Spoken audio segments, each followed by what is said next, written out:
Sir ఇప్పుడు మనం IPL విషయానికొస్తే ఐపీఎల్ చాలామంది రిటెన్షన్ తీసుకున్నారు. దాని తర్వాత మనం చూసుకున్నట్టయితే రిషబ్ పంత్ గానీ, కేఎల్ రాహుల్ గానీ, సో ఇలా కొంతమంది టాప్ ప్లేయర్స్ ఉన్నారు. సో వీళ్ళు ఎంత వరకు ఆక్షన్‌లో సేల్ అయ్యే అవకాశాలుంటాయి సార్? అంటే ఇప్పుడు రిషబ్ పంత్ అండ్ శ్రేయస్ అయ్యర్‌కి డిమాండ్ బానే ఉంటుంది. శ్రేయస్ అయ్యర్‌కి డిమాండ్ ఎందుకంటే శ్రేయస్ అయ్యర్ మీరు అబ్జర్వ్ చేస్తే Delhi can also bid for him. Okay. Lucknow super giants bid చేయొచ్చు, పంజాబ్ బిడ్ చేయొచ్చు అతను కావాలనుకోని. హ్మ్. కెప్టెన్ కావాలనుకున్న ఫ్రాంచైజీలు ఈ 3 ఉన్నాయి. సో డెఫినెట్‌లీ వాళ్ళ దగ్గర నుంచి మంచి డిమాండ్ ఉంటుంది. హ్మ్. రిషబ్ పంత్‌కి ఏ అడ్వాంటేజ్ ఏ ఏంటంటే టీమ్స్ ఉన్నాయి సార్ కెప్టెన్ కావాలని? పంజాబ్ కెప్టెన్ కావాలి, ఢిల్లీకి కెప్టెన్ కావాలి. లక్నో సరే పూరన్ అంటున్నారేమో శ్రేయస్ అయ్యర్ వస్తే లక్నో శ్రేయస్ అయ్యర్ కూడా కెప్టెన్సీ ఇచ్చే అవకాశాలు గట్టిగానే ఉన్నాయి. Okay. RCB Virat Kohli captain చేస్తా అంటున్నాడు. మరి తెలియదు ఎంతవరకు ఆ సిచ్యువేషన్స్ ఉంటాయో తెలియదు. And RCB probably KL Rahul వైపు కూడా చూసే అవకాశాలు గట్టిగా ఉన్నాయి. RCB okay. ఇప్పుడు చెన్నై సో దేని మీద ఫోకస్ చేసే అవకాశం? చెన్నై రిషబ్ పంత్ మీద ఫోకస్ చేస్తారు, రవిచంద్రన్ అశ్విన్ మీద ఫోకస్ చేస్తారు. ఓకే. రిషబ్ పంత్ దొరకకపోతే ఇషాన్ కిషన్ మీద ఫోకస్ చేస్తారు. ఇషాన్ కిషన్. సో ఇలాంటి ఆప్షన్స్ ఉన్నాయి. సో మన శ్రేయస్ అయ్యర్‌కి 3 ఫ్రాంచైజీలు రెడీ కావాలని. ఎక్కడో అక్కడ 3 ఫ్రాంచైజీలు పోటీ పడుతుంటే పెద్ద డిమాండ్ ఉంటుంది. అలాగే రిషబ్ పంత్ చూస్తే ఒక కీపర్ బ్యాటర్ అందరికీ కావాలి.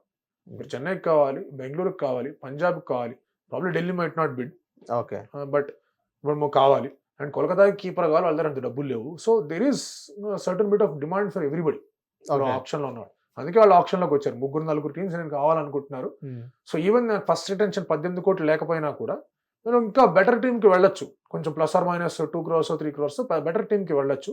That is still an advantage position for me అనే ఆలోచనలో ఉంటారు. ఓకే. సో అందుకే ఆ డిసిషన్ రిషబ్ పంత్ కూడా తీసుకున్నాడు. ఓకే. వీళ్ళిద్దరికి కొంచెం మంచి డిమాండ్ అనేది ఉంటుంది.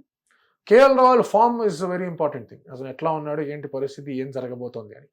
అండ్ అతను కావాలనుకునే ఆర్సీబీ వాంట్స్ హిమ్. సిఎస్కే ఒకవేళ రిషబ్ పంత్ దొరకలేదంటే కేఎల్ రాహుల్ వచ్చాడంటే దిల్ టేక్ హిమ్. ఎస్ఆర్హెచ్ కూడా ఒకవేళ తగిన అమౌంట్లో వచ్చాడంటే కనుక తీసుకునే అవకాశాలు ఉన్నాయి. సో ఇలా కొన్ని ఆప్షన్స్ ఉన్నాయి కాబట్టి అతను కూడా ఉంది. And he is not worried about money. ఇప్పుడు కేఎల్ రాహుల్కి పంజాబ్లో ఉన్నప్పుడు 15 కోట్లు వచ్చాయి, లక్నోలో ఉన్నప్పుడు 15-16 కోట్లు వచ్చాయి. He is not worried about money. అతనికి ఫ్రీడమ్ కావాలి. నేను ఒక ఫ్రాంచైజీకి వెళ్తే నా ఆట నా స్టైల్లో నేను ఆడుకునే ఒక ఫ్రీడమ్ కావాలి నాకు అన్నట్టుగా ఉన్నాడు. So is ready to even let go of captaincy. Sir ఇలాగా ఇప్పుడు కేఎల్ రాహుల్ గారికి ఫ్రీడమ్ కావాలి నా ఆట. ఆ ఫ్రీడమ్ ఏ ఫ్రాంచైజీలకు ఉన్నాయి సార్ ఇప్పుడు? ఆర్సీబీ ఇస్తుంది ఫ్రీడమ్, చెన్నై ఇస్తుంది ఫ్రీడమ్. ఎస్ఆర్హెచ్ మరి ఆ style of play KL Rahul అలవాటు పడతాడా లేదా కేఎల్ రాహుల్ ఓకేనా లేదో తెలియదు, కానీ ఉన్నా కూడా నంబర్ 3 పొజిషన్లో బాగానే వర్కౌట్ అవుతుంది. ఓకే. సో ఇలా కొన్ని ఫ్రాంచైజీలు ఉన్నాయి. లక్నోకి వెళ్ళడు. ఢిల్లీ క్యాన్ ప్రాబబ్లీ థింక్ ఒకవేళ తగిన అమౌంట్కి వచ్చాడంటే కనుక it is a good place to be. So ఇలా 4-5 ఫ్రాంచైజీలు అతనికి కూడా ఉన్నాయి. ఓకే. ఇప్పుడు మనం సన్ రైజర్స్ గురించి మాట్లాడితే వాళ్ళు ఎవరి మీద ఫోకస్ చేశారు సార్ ఇప్పుడు? వాళ్ళకి నాణ్యమైన స్పిన్నర్ కావాలి. ఫస్ట్ పాయింట్ స్పిన్నర్ కావాలి. వాళ్ళకి లాస్ట్ టైం కూడా స్పిన్నర్ లేడు.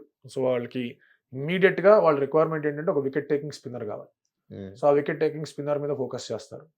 రకరకాల ఆప్షన్స్ ఉన్నాయి. రాహుల్ చహర్, యుజ్వేంద్ర చహల్, తర్వాత రవిచంద్రన్ అశ్విన్, సుయాష్ శర్మ, ఇలా రకరకాల ఆప్షన్స్ ఉన్నాయి. సో డెఫినెట్లీ వాళ్ళ మీద ఫోకస్ అనేది ఉంటుంది. ఇండియన్ స్పిన్నర్ మీద, ఫారెన్ స్పిన్నర్ కన్నా కూడా ఇండియన్ స్పిన్నర్ మీద ఎక్కువ ఫోకస్ చేస్తారు. ఓకే. ఇద్దరు ఫాస్ట్ బౌలర్స్ కావాలి. లాస్ట్ టైం భువనేశ్వర్ కుమార్, నటరాజన్ ఉన్నారు. సరే ఇద్దరు వస్తారా తెలియదు. ఇద్దరు వస్తే well and good. Okay. But still Bhuvneshwar Kumar next successor ఎవరు అనేది కూడా చూస్తారు. So young brigade of fast bowlers మీద ఫోకస్ చేయొచ్చు. అన్షుల్ కాంబోజ్ లాంటి వాళ్ళు, ప్రసిద్ధ్ కృష్ణ లాంటి వాళ్ళు, వీళ్ళు చాలా ఇంపార్టెంట్ క్యాండిడేట్లు అవుతారు ఎస్ఆర్హెచ్ వెళ్ళాలనుకుంటా కదా. ఓకే. ఉమరాన్ మలిక్ కోసం మళ్ళీ వెళ్తారా లేదా అనేది చూడాలి. హర్షల్ పటేల్ కోసం వెళ్ళే అవకాశం ఉంది, ఎందుకంటే స్లో బౌలింగ్ వేయగలడు కాబట్టి. ఇటువంటి పిచ్ మీద అటువంటి slower balls can also work out. Okay. So అతని గురించి కూడా ఫోకస్ చేసే అవకాశాలు గట్టిగా ఉన్నాయి. బౌలింగ్ కొంచెం ఎక్కువగా ఉండే ఆప్షన్ ఉంటుంది ఎస్ఆర్హెచ్ కి బ్యాటింగ్ పరంగా మొత్తం ఓకేనా? ఇప్పుడు Travis head, Abhishek Sharma top 2 లో ఉన్నారు. నితీష్ రెడ్డి 4 లో ఉన్నాడు. క్లాసెన్ 5 లో ఉన్నాడు. కమిన్స్ ప్రాబ్లీ 7 లో వస్తాడు. సో మీకు 6 లో ఒక బ్యాటర్, 3 లో ఒక బ్యాటర్, 8 లో ఒక ఆల్రౌండర్ కావాలి. వాళ్ళు దొరికేస్తారు. వాళ్ళే పెద్ద ప్రాబ్లం ఉండదు, ఎందుకంటే ఎక్కువ బడ్జెట్ కూడా పెట్టాల్సిన అవసరం లేదు. డీసెంట్ లెవెల్ బ్యాటర్స్ ఎవరైనా చూసుకొని తెచ్చుకుంటారు. 3 దొరికేస్తారు. నంబర్ 6 ఫినిషర్ ప్లాన్ చేసుకోవాలి. నంబర్ 8 కొంచెం ఆల్రౌండర్ ఏదైతే ఉందో 6 కానీ 8 లో కానీ అది కొంచెం కష్టం అవుతుంది. దాని మీద కొంచెం దృష్టి పెట్టాల్సిన అవసరం. సో ఇప్పుడు మనం చెన్నై విషయానికి వస్తే, చెన్నై ఇప్పుడు ఎవరి మీద ఫోకస్ చేస్తుంది సార్? ఇప్పుడు చెన్నైకి ఒక కీపర్ కావాలి. ధోని ఉన్నా కూడా they looking ahead of Dhoni కాబట్టి చెన్నైకి ఒక స్ట్రాంగ్ కీపర్ కావాలి. అందుకే CSK wants Rishabh Pant to be in. Okay. Team Rishabh Pant లేదంటే కనుక ఇషాన్ కిషన్ కోసం వెళ్తారు. ఓకే. ఒక కీపర్ రిషబ్ పంత్ వచ్చాడంటే number 4 position is sorted. Ishan Kishan వచ్చాడంటే opening position is sorted. So అలా చూసుకుంటారు. వాళ్ళకి ఇంకొక ఆర్టీఎం ఆప్షన్ ఉంది. వాళ్ళు రచిన్ రవీంద్రన్ యూజ్ చేసుకుంటారా, డెవెన్ కాన్వే యూజ్ చేసుకుంటారని వాళ్ళు చూసుకోవాల్సిన అంశం. అలాగే అందులో దీపక్ చహర్ కూడా అదే కోవలోకి వస్తాడు. వాళ్ళకి తుషార్ దేశపాండే కూడా అదే కోవలోకి వస్తాడు కాబట్టి అక్కడ చూసుకుంటారు. బట్ పతిరణ లాంటి బౌలర్ కి ఒక బ్యాకప్ కావాలి. పతిరణ ఆర్కర్ లేసే బౌలర్లకి బ్యాకప్ కావాలి. బ్యాకప్ ఎవరైతే బాగుండాలి? ముస్తాఫిజుర్ లాంటి వాళ్ళు ఉన్నారు, యార్కర్ వేయగలిగే బౌలర్స్ కొంతమంది. ఓకే. తర్వాత ఇంకా అబ్జర్వ్ చేస్తారు ఎవరెవరు కొంచెం గట్టి, ఆకాష్ మద్వాల్ లాంటి బౌలర్స్ ఉన్నారు, యార్కర్లు బాగా చేస్తారు. ముంబై ఆర్టీఎం చేసుకోవచ్చు, but still they will try and get him.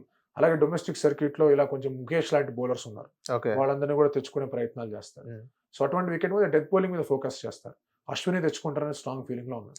Ashwin, Jadeja, Pathirana, అతను ఇద్దరు ఫాస్టర్ బౌలర్స్ ఉంటారు, స్ట్రాంగ్ ఫీలింగ్ లో ఉంది. ఓకే. సో ఇప్పుడు మనం బెంగళూరు విషయానికి వస్తే, ఇప్పుడు బెంగళూరు ఏదైతే ఉందో, ఇప్పుడు గతంలో మనం చూసాం అంబట్ రాయుడు గారు ఒక స్టేట్మెంట్ పాస్ చేయడం జరిగింది బెంగళూరు టీం మీద. సో ఆ టీమ్ కోఆర్డినేషన్ సరిగ్గా లేదు, అందుకని ఇప్పుడు ఒక్క మ్యాచ్ కూడా సరిగ్గా వినవని పరిస్థితి అని అంబట్ రాయుడు గారు ఏదైతే మీరు ఆ మాటలు విన్నారో, అది కరెక్టే అనిపించిందా సార్ మీకు? రాయుడు అన్నమాట ఎటువంటి తప్పు లేదు. ఓకే. రాయుడు అన్నమాట it is completely related to RCB. అది ఎక్కడ ఇండియన్ క్రికెట్ గురించి కానీ విరాట్ కోహ్లీ ఆట గురించి కానీ అనలేదు. అవును, టీం గురించి. చాలా మంది విరాట్ కోహ్లీ ఫ్యాన్స్ అందరూ రాయుడు అనవసరంగా అపార్థం చేసుకున్నారు. రాయుడు అన్న దాంట్లో ఎటువంటి తప్పు లేదు. ఆయన ఏమన్నాడు, ఇంపార్టెంట్ మ్యాచెస్ అన్నిట్లో కూడా మీ మెయిన్ బ్యాటర్స్ అందరూ కూడా డగౌట్లో కనిపిస్తారు, పిచ్ మీద కాదు అన్నాడు. అందులో తప్పే ఉంది? ఏ ఇంపార్టెంట్ మ్యాచ్ అన్నా చూసుకోండి. లాస్ట్ ఇయర్ అంత కష్టపడి ప్లే ఆఫ్స్కి వచ్చారు, అసలు ఛాన్సే లేదనుకుంటే ప్రతిదీ గెలుచుకుంటూ ప్లే ఆఫ్స్కి వచ్చారు. ప్లే ఆఫ్స్లో ఏమైంది? అందరు బ్యాటర్లు ఇంటికి వెళ్ళిపోయారు. So there was no person standing to save the match for them. మీరు 2016 ఫైనల్ తీసుకోండి, 10th ఓవర్ తర్వాత మీకు గేల్ పడిపోయాడు, విరాట్ కోహ్లీ పడిపోయాడు, తర్వాత వాట్సన్ వెళ్ళిపోయాడు, అందరూ వెళ్ళిపోయారు, ఏబి డివిలియర్స్ వెళ్ళిపోయాడు, ఎవరున్నారు అక్కడ ఆడడానికి? అవును. సో ఇంపార్టెంట్ సిచ్యువేషన్స్ లో to see the match home అంటే గెలిపించి ఫినిష్ చేసే ఒక బ్యాటర్ ఎవరు వాళ్ళ దగ్గర లేడు. ఆ విషయంలో రాయుడు అన్న మాటలు ఎటువంటి తప్పు లేదు. అలాగే ఆక్షన్ లో they have not been performing really well. Auction లో ఏ ఆక్షన్ అయినా తీసుకోండి, ఆర్సీబీకి మంచి టీం వచ్చిందని ఆర్సీబీ ఫ్యాన్స్ కూడా చెప్పరు. ఎక్కడో అక్కడ ఏదో ఒక లోపం ఉంటుంది వాళ్ళకి. ఇంపాక్ట్ ప్లేయర్ రూల్ ఉండి కూడా వాళ్ళకి బ్యాలెన్స్ రాలేదంటే కనుక they have not done well in the auction, అది గ్యారంటీ. ఓకే. ఎవరిని సెట్ చేసుకోవాలి అనే ఆలోచన వల్ల వాళ్ళు 7 మ్యాచ్లు ఓడిపోయిన తర్వాత వాళ్ళ టీం కుదిరింది. లాస్ట్ టైం కుదిరిన తర్వాత అన్ని గెలుచుకుంటూ వెళ్ళారు. So you cannot waste 6 or 7 matches. ప్రతిసారి మిరాకిల్స్ జరగవు. అవును, మిరాకిల్స్ జరిగి ఆశాంతం జరగవు, ఎక్కడొక్కడ ఆగిపోద్ది. సో అందుకే వాళ్ళు ప్లే ఆఫ్స్కి వెళ్ళగలిగారు, కానీ ఆ తర్వాత మళ్ళీ నాకు వచ్చేసారు. So that is the problem that they are having ఎప్పటికైనా కూడా. ఓకే. సో నిజమే ఆయన అన్న దాంట్లో, అందుకే కదా ఇప్పుడు రజత్ పటిదార్ రిటైన్ చేసుకుంది అందుకు. They want him to be there. Virat Kohli తర్వాత నెక్స్ట్ ఇంపార్టెంట్ బ్యాటర్ నువ్వే అని అతను చెప్పారు. అలాగే ఇప్పుడు కేఎల్ రాహుల్ తెచ్చుకునే ఆలోచనలో కూడా ఉన్నారు. దానికి తోడు ఇప్పుడు క్యామరన్ గ్రీన్ లేడు, ఆయనకి సర్జరీ వల్ల నెక్స్ట్ ఐపీఎల్ ఆడట్లేదు. సో అలాంటి బ్యాటర్స్ కావాలి. మరి మ్యాక్స్వెల్ అంటారా, లేదా గ్లెన్ ఫిలిప్స్ అంటారా, లేదంటే విల్ జాక్స్ అంటారా అనేది వాళ్ళు కాల్ తీసుకోవాల్సిన అంశాల్లో కనిపిస్తూ ఉన్నాయి. అలాగే వాళ్ళకి ఒక స్ట్రాంగ్ కీపర్ కావాలి. కేఎల్ రాహుల్ వచ్చారంటే వెల్ అండ్ గుడ్, లేదన్నా కూడా ఇంకొక స్ట్రాంగ్ కీపర్ కావాలి. దాని గురించి వాళ్ళ ప్రయత్నాలు వాళ్ళు చేస్తూ ఉంటారు. బౌలింగ్ ఎవరున్నారు? యష్ దయాల్ మాత్రమే ఉన్నాడు. వాళ్ళకి 2 స్పిన్నర్లు కావాలి, 2 సాలిడ్ స్పిన్నర్లు కావాలి, 3 సాలిడ్ పేసర్లు కావాలి. వాళ్ళ దగ్గర డబ్బులు ఉన్నాయి, డెఫినెట్ గా తెచ్చుకోవచ్చు. But they have to get a proper team. ఒక ఇండియన్ ఆల్రౌండర్ కోసం పరిగెత్తాలి వాళ్ళు, కానీ ఇండియన్ ఆల్రౌండర్ సంఖ్య చాలా తక్కువగా ఉంది. అలాంటప్పుడు మీరు ఫారెన్ ఆల్రౌండర్స్ వెంట పరిగెత్తాలి, ఫారెన్ బ్యాటర్స్ వెంట పరిగెడితే ఇబ్బంది అవుతుంది. So these are certain things where they have not done that well. Okay. So ఇప్పుడు గుజరాత్ విషయానికి వస్తే, గుజరాత్ దేని మీద ఫోకస్ చేస్తుంది సార్ ఇప్పుడు ప్రెసెంట్? తెలియదండి. Gujarat is the most toughest, వాళ్ళకి it will be the most toughest option అన్ని టీమ్స్ తో కంపేర్ చేస్తే. ఓకే. ఎందుకంటే నా ఫీలింగ్ ఏంటి అంటే దే ఆర్ లిటిల్ కన్ఫ్యూజ్డ్. వాళ్ళు లాస్ట్ ఆప్షన్ కూడా వాళ్ళకి సరిగా జరగల. ఆల్దో అదే సీజన్ లో వాళ్ళు ట్రోఫీ గెలిచిన, నెక్స్ట్ సీజన్ లో వాళ్ళు రన్నర్స్ అప్ గా వెళ్ళిన, కొంచెం మినీ ఆప్షన్ సపోర్ట్ తో somehow there is a lot of confusion ఏమో నా ఫీలింగ్ వాళ్ళ టీమ్ ని రీడ్ చేస్తుంటే. Sai Sudarshan, Shubman Gill at the top బాగానే ఉన్నారు, రషీద్ ఖాన్ బాగానే ఉన్నాడు, తేవాతియా వరకు బాగానే ఉన్నాడు. సరే అన్ని కనిపిస్తూనే షారుఖ్ ఖాన్ తెచ్చుకున్నారు మిడిల్ ఆర్డర్ లో. But who are the bowlers? Faster bowlers ఎవరు? వాళ్ళకి ఎవరు వెంట వెళ్తారు? వాళ్ళ దగ్గర ఉన్న అమౌంట్ కి ఎవరెవరు వస్తారు? షమీ లాంటి వాళ్ళు ఉండేవాళ్ళు వాళ్ళకి లాస్ట్ సీజన్ ముందు, సీజన్ ఆడి మోహిత్ శర్మ ఆడి లాస్ట్ సీజన్, జాష్ లిటిల్ అనుకున్నారు, జయంత్ యాదవ్ స్పిన్నర్ అనుకున్నారు, నూర్ అహ్మద్ అనుకున్నారు. వీళ్ళందరూ కలిసి రావాలి అంటే కనుక చాలా కష్టంగా ఉంటుంది. లాస్ట్ టైం వాళ్ళు మిత్తల్ స్టార్ కోసం కూడా పరితపించారు, కానీ కేకేఆర్ 25 కోట్లు ఇచ్చింది ఆయనకి. అక్కడ ఇష్యూ అనేది వెళ్ళిపోయింది. సో ఇప్పుడు మళ్ళీ మిచెల్ స్టార్క్ లాంటి వాళ్ళు తెచ్చుకుంటారా? ఓకే. ఇప్పుడు బ్యాటింగ్ లో టాప్ 2 సరిపోయారు మీకు, still you need a keeper. ఎవరున్నారు వాళ్ళు కీపర్ గా? ఇప్పుడు ఫ్రెష్ కీపర్లను తెచ్చుకుంటారా, ఉన్న కీపర్లు ఎవరైనా తీసుకుంటారా? వృద్ధిమాన్ సార్ మళ్ళీ కొనసాగిస్తారా, లేదా ఆపేసి అని చెప్పి వేరే కీపర్ వైపు వెళ్తారా? ఫస్ట్ సీజన్ లో కేఎస్ వర్త్ బ్యాకప్ ఆప్షన్ గా ఉన్నాడు, తర్వాత మాథ్యూ వేడ్ అనుకున్నారు, తర్వాత ఇప్పుడు ఎవరున్నారు ఆప్షన్స్ గా? క్వింటన్ డికాక్ లాంటి వాళ్ళు తెచ్చుకుంటారు. సో ఇన్ని ఫ్యాక్టర్స్ వాళ్ళ దగ్గర ఉన్నాయి. మిగతా టీమ్స్ అన్నింటిలో కూడా దేర్ ఇస్ అట్లీస్ట్ క్లారిటీ, డబ్బులన్నా ఉన్నాయి, లేదంటే కనుక రోల్ క్లారిటీ దగ్గర రిటెన్షన్స్ అన్నా ఉన్నాయి. ఇందులో ప్రాబబ్లీ ఈ 2 కనిపించట్లేదు నాకని నా ఫీలింగ్. ఓకే. సార్ ఇప్పుడు ముంబై ఇండియన్స్ విషయానికొస్తే చెప్పండి సార్. ముంబై టీమ్ బానే ఉందా ఇప్పుడు? ఇంకెంతమంది అదే తీసుకోవాలనుకుంటున్నారు? వాళ్ళ రిటెన్షన్స్ అనేవి కరెక్ట్ గానే ఉన్నాయి. Okay. What I felt is Anshul Kamboj లాంటి వాళ్ళని వాళ్ళు రిటైన్ చేసుకుంటే బాగుండేది అనుకున్నా. 4 కోట్లకు వచ్చేసేవాడు. ఇప్పుడు 4 కోట్లకు రాడు, ఇంకా గట్టిగా వస్తాడు. హ్మ్. ఎందుకంటే నిన్ననే 10 వికెట్లు తీసాడు హ్మ్. డొమెస్టిక్ మ్యాచ్ లో. హ్మ్. సో అంశుల్ కాంబోజ్ రిటైన్ చేసుకోవాలి, ఆకాశ్ మధ్వాలన్నా రిటైన్ చేసుకోవాలి, లేదా అట్లీస్ట్ నేహల్ వదేరా, నమన్ధీర్ ఎవరో ఒకళ్ళన్నా రిటైన్ చేసుకోవాలి 4 crores కి. బట్ అది పక్కన పెట్టేస్తే కనుక మీకు ఓపెనర్ వచ్చాడు రోహిత్ శర్మ, నంబర్ 3 తిలక్ వచ్చాడు, నంబర్ 4 సూర్య వచ్చాడు, నంబర్ 6 హార్దిక్ వచ్చాడు, నంబర్ 10 బుమ్రా వచ్చాడు. సో మీకు మెయిన్ స్టే మీ టీంలో కోర్ అంతా కూడా ఇండియన్స్ ఉన్నారు. ఫస్ట్ పాయింట్, ఒక Okay. ఫారినర్ కూడా లేడు. ఓకే. అందరు ఇండియన్స్ ఉన్నారు, అట్ క్రూషియల్ పొజిషన్స్ లో ఉన్నారు. నౌ మీకు ఫారెన్ వికెట్ కీపర్ వచ్చినా పర్వాలా, ఇద్దరు ఫారెన్ పేసర్ని తెచ్చుకోవచ్చు, ఒక ఫారెన్ స్పిన్నర్ ని తెచ్చుకోవచ్చు, వాళ్ళు 4 ఆడేస్తారు టీంలో. హ్మ్. అందరు ఇండియన్స్ ఉన్నారు కాబట్టి అవును. ఆల్రెడీ 5 ఉన్నారు, ఒక 4 ఫారినర్స్ వస్తే 9 మంది అవుతారు. సో అక్కడ ఇక్కడ ఇప్పుడు రంజీ ట్రోఫీ ప్లేయర్లు కొంతమంది, కాస్త సెమీ ఆల్రౌండర్స్ కొంతమంది దొరికిపోతారు, వాళ్ళకి టీం సెట్ అయిపోతుంది. Okay. So they have got their bases covered. But 45 crores లో ఎంతమందిని తెచ్చుకోగలరు అనేది ఇస్ అ బిగ్ క్వశ్చన్. హ్మ్. కాకపోతే టు దేర్ పాజిటివ్ అందరూ అదే రేంజ్ లో ఉన్నారు. రాజస్థాన్ 41 crores తో ఉంది, వీళ్ళు 45 crores తో ఉన్నారు, SRH 45 crores తో ఉంది, కేకేఆర్ కూడా ఇంచుమించు అదే అమౌంట్ తో ఉన్నారు, 51 crores తో అవును. ఎత్తుతో ఉన్నారు, చెన్నై 55 crores తో ఉంది, 5-6 టీంలు అదే అమౌంట్ తో ఉన్నారు. హ్మ్. సో ఇది వాళ్ళు కొంచెం ఒక పాజిటివ్ గా చేకూర్చే ఒక అంశం. ఓకే. సార్ ఇప్పుడు మనం రాజస్థాన్ విషయానికొస్తే, రాజస్థాన్ ఎలా ఉంది సార్ ఇప్పుడు టీమ్ మీకు కనిపించే రిటెన్షన్స్ కానీ, ఇప్పుడు నెక్స్ట్ దేని మీద ఫోకస్ చేయాలని అనుకుంటున్నారు? రాజస్థాన్ కూడా వాళ్ళు మీరు అబ్జర్వ్ చేస్తే ఎక్కువ ఇండియన్ ప్లేయర్స్ మీద బాగానే ఫోకస్ పెట్టారు. What I felt was Jos Buttler తీసుకుని అంటే బాగుండేది అనిపించింది. Jos but Buttler. వాళ్ళు సిమ్రన్ హెట్మైర్ మీద ఫోకస్ చేశారు. సంజు శాంసన్ యశస్వి జైస్వాల్ ఉన్నారు ఓపెన్ చేయడానికి. హ్మ్. తర్వాత మీకు రియాన్ పరాగ్ at నంబర్ 4 ఉన్నాడు ఆడడానికి, ధ్రువ్ జురేల్ నంబర్ 5 లో ఉన్నాడు ఆడడానికి, సిమ్రన్ హెట్మైర్ నంబర్ 6 లో ఉన్నాడు ఆడడానికి. వాళ్ళకి కావాల్సిన నంబర్ 3 ప్లేయర్, హ్మ్. టాప్ 6 సెట్ అయిపోయింది. సందీప్ శర్మని రిటైన్ చేసుకున్నారు, బౌలర్ వచ్చాడు వాళ్ళకి, హ్మ్. 4 crores కి రిటైన్ చేసుకున్నారు. సో బౌలింగ్ ఆప్షన్స్ అన్ని మళ్ళీ సెట్ చేసుకోవాలి. సో వాళ్ళు ఒక టీము, SRH ఒక team, where they'll be focusing entirely on bowling options. Bowling options. చాలా బౌలింగ్ మీద పరిగెడతారు వీళ్ళు, ఓకే. ఈ 2 టీంలు. బౌలింగ్ ఆల్రౌండర్ కూడా అనుకోవచ్చా సార్? ఆల్రౌండర్ కూడా కావాలి వాళ్ళకి, okay. Don't out supported allrounder కూడా కావాలి. But Okay. బౌలర్స్ అనేది ఇంకా గట్టిగా స్ట్రాంగ్ హార్డ్ కోర్ బౌలర్స్ కావాలి హార్డ్ గట్టిగా. కోర్ బౌలర్స్ కావాలి. హ్మ్. వాళ్ళ దగ్గర ఒక ఫారినర్ ఉన్నాడు, అట్లీస్ట్ వీళ్ళ దగ్గర 3 ఫారినర్లు వెళ్ళిపోయారు కాబట్టి ఇండియన్ ఆప్షన్స్ కావాలి హ్మ్. SRH కి. ఆ విషయంలో ఇండియన్స్ తొందరగా దొరికేస్తారో మన ఆలోచనలో ఉంటారు, కానీ అది కూడా కొంచెం కాస్ట్లీ అఫైర్స్ గా అయ్యే ప్రమాదాలు ఉంటాయి. ఓకే. సో అశ్విన్ వదిలేశారు, చహల్ని వదిలేశారు. So they have to figure out ఎవరున్నారు వాళ్ళకి, మంచి పర్ఫార్మర్స్ ఎవరు అని చూసుకోవాలి, ఫాస్ట్ బౌలర్స్ని ఎత్తుక్కోవాలి, ఎవరెవరు సిద్ధంగా ఉన్నారు అని. So that is a big question. Josh Hazlewood లాంటి వాళ్ళ కోసం వెళ్తారా? ఆప్షన్ ఉంది, అటువంటి పిచ్ల మీద బాగానే పర్ఫామ్ చేస్తాడు. ఓకే. ఖలీల్ అహ్మద్ లాంటి వాళ్ళ కోసం వెళ్తారా, లేదా దీపక్ చర్ కోసం లాంటి వాళ్ళ కోసం వెళ్తారా? సో ఇది ఒక ఇంట్రెస్టింగ్ బిట్. సార్ ఇప్పుడు పంజాబ్ విషయానికి వస్తే వాళ్ళు దేని మీద ఫోకస్ చేస్తే మంచిది వాళ్ళు అనుకుంటున్నారు? మొత్తం అన్నిటి మీద ఫోకస్ చేయాలి. 110 కోట్లు ఉన్నాయి వాళ్ళ దగ్గర, ఇద్దరిని మాత్రమే రిటైన్ చేసుకున్నారు. మొత్తం టీం అంతా కూడా బిల్డ్ చేసుకోవాలి. ఓకే. కొత్త కోచ్ వచ్చాడు వాళ్ళకి, రికీ పాంటింగ్ వచ్చాడు, వాళ్ళ కెప్టెన్ కావాలి, హ్మ్. వాళ్ళకి బౌలర్లు కావాలి, వాళ్ళకి బ్యాటర్లు కావాలి, వాళ్ళకి అందరూ కావాలి. వాళ్ళ దగ్గర ఒక పెద్ద అమౌంట్ ఉంది. Okay. So I think first bid వాళ్ళ దగ్గర నుంచి స్టార్ట్ అవుతుంది. అంటే so first I mean according to you ఎవరెవరిని సెలెక్ట్ చేసుకుంటే తీసుకుంటే మంచిది అనిపిస్తుంది? వాళ్ళు రిషబ్ పంత్ కోసం, శ్రేయస్ అయ్యర్ కోసం ఖచ్చితంగా వెళ్తారు. ఆ ఓకే. ఇద్దరులో ఎవరో ఒకళ్ళు అక్కడికి వెళ్ళబోతున్నారు. ఓకే. రిషబ్ పంత్, శ్రేయస్ అయ్యర్. ఓకే. అదే లిస్ట్ లో హర్షదీప్ సింగ్ ఉన్నాడు. హ్మ్. హర్షదీప్ సింగ్ వాళ్ళు ఆర్టీఎం కూడా చేసుకోవచ్చు. హర్షదీప్ సింగ్ అద్భుతమైన బౌలర్. ఓకే. అతన్ని ఫస్ట్ రిటెన్షన్ ఇవ్వద్దు అని చెప్పేసి ఆలోచించారు. బట్ ఖచ్చితంగా హర్షదీప్ సింగ్ పంజాబ్కి వెళ్ళట్లేదంటే it is their loss.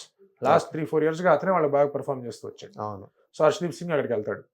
So మీకు 1 ప్లేయర్ అక్కడ అయిపోయాడు, 1 బౌలర్ అయిపోయాడు. ఆల్రౌండర్స్ లో చాలా ఆప్షన్స్ ఉన్నాయి, చాలా అంటే చాలా ఆప్షన్స్ ఉన్నాయి. Okay. They can even look at Miller, వాళ్ళకి కెప్టెన్ కూడా చేశాడు, అతను మళ్ళీ తీసుకునే అవకాశాలు కనిపిస్తున్నాయి. లివింగ్స్టన్ లాంటి వాళ్ళు మళ్ళీ పిలుచుకునే అవకాశాలు కనిపిస్తూ ఉన్నాయి. వాళ్ళకి రకరకాల ఆప్షన్స్, మొత్తం టీం అంతా కూడా వాళ్ళు పిక్ చేసుకోవచ్చు. But they need to be smart. Okay. వాళ్ళు కూడా ఆర్సీబీ వాళ్ళలాగే అస్సలు బ్యాలెన్స్ లేని ఆప్షన్ సెలెక్ట్ చేస్తారు వాళ్ళు పంజాబ్ వాళ్ళు. సో ఈసారన్నా కొంచెం రికీ పాంటింగ్ నేతృత్వంలో కొంచెం బ్యాలెన్స్ వస్తుంది. ఐ కెన్ సీ కొన్ని ఆస్ట్రేలియన్ ప్లేయర్స్ వెళ్ళే అవకాశాలు కనిపిస్తూ ఉన్నాయి. Australian players. ఓకే. కొంతమంది బిగ్ బ్యాష్ లీగ్ లో ఆడిన కొంతమంది ప్లేయర్స్ వీళ్ళందరూ కూడా ఆ పంజాబ్ కింగ్స్ కి వెళ్ళే అవకాశాలు. లాస్ట్ టైం రైలే మెర్డిత్ లాంటి వాళ్ళు వెళ్ళారు, నేదన్ ఎల్లిస్ లాంటి వాళ్ళు వెళ్ళారు. ఈసారి కూడా వెళ్ళే అవకాశాలు కనిపిస్తున్నాయి. రబాడా కూడా అదే లిస్ట్ లో ఉన్నాడు. Probably Rabada and Harshdeep Singh ఇద్దరిని రిటైన్ చేసుకున్నా కూడా ఆశ్చర్యపోవాల్సిన అవసరం లేదు. ఓకే. బట్ అది డిపెండ్స్ ఆన్ మీ బ్యాటింగ్ ఎవరు పిక్ చేసుకుంటున్నారు. శ్రేయస్ అయ్యర్ వచ్చాడు అనుకోండి, మీకు number 3 Shreyas Iyer is ready. Opening లో ప్రభసిమ్రన్ సింగ్ ఉన్నాడు, తర్వాత ఇంకో ఓపెనర్ తెచ్చుకోవాలి, మిడిల్ ఆర్డర్ ఆల్రౌండర్ తెచ్చుకోవాలి.